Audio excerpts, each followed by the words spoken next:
आज तपाईहरुलाई एउटा मैले जानेको र बुझेको कुरामा एउटा भिडियो बनाउन गइराखेको छु। म लाइभमा आउँदा होस् अथवा मैले कुनै पनि रेमेडीहरु पोस्ट गर्दा होस् अथवा म जति बेला पनि लाइभमा आउँदा होस् या कमेन्टमा होस्, म्याम मेरो आँखामा डार्क सर्कल छ, डार्क सर्कल हटाउन के गर्नुपर्छ भनेर सोध्नुहुन्छ। डार्क सर्कल आउनु बाहिरी मात्रै कारण नभएर यसको भित्री कारणहरु पनि हुन सक्छन्। हामीले भित्री कारण पनि पत्ता लगाउनु पर्छ। भित्री कारण पत्ता लगाएर हामीले केही गर्यौं भने यसले तपाईहरुलाई रिजल्ट बेस्ट नै दिन्छ है।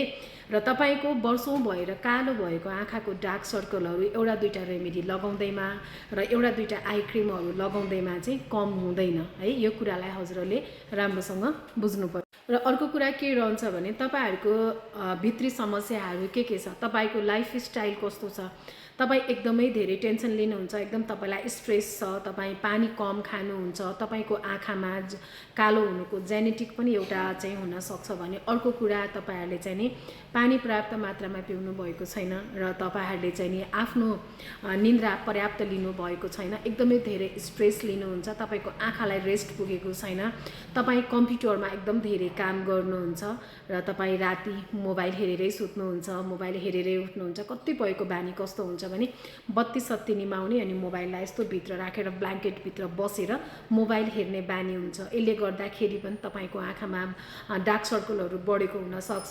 आइरनको कमीले पनि हुन सक्छ, हेमोग्लोबिन अथवा ब्लड कमीहरुको कारणले पनि यो कुराहरु भएको हुन सक्छ। त्यसैले हामीले भित्री समस्यालाई बुझ्न एकदमै धेरै जरुरी छ।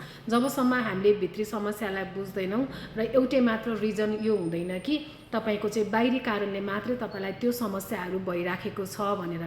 तपाईले जबसम्म भित्री कारणहरु राम्रोसँग बुझ्नुहुन्न, तपाईहरुले त्यो कुराहरुमा चाहिँ जति पनि तपाईहरुले प्रोडक्ट लगाउनुस् अथवा कस्मेटिक अथवा होम रेमेडी जे लगाए पनि यो समस्याको समाधान हुँदैन। त्यसैले गर्दाखेरि पर्याप्त मात्रामा पानी पिउनु पर्यो, आइरनको कमी छ कि छैन त्यो पनि विचार गर्नु पर्यो हैन। र तपाईले चाहिँ आफ्नो आँखालाई एकदम राम्रोसँग रेस्ट दिनु पर्यो। यति गर्नुहुन्छ भने तपाईहरुको डार्क सर्कलहरु सायद कम हुँदै जानेछ।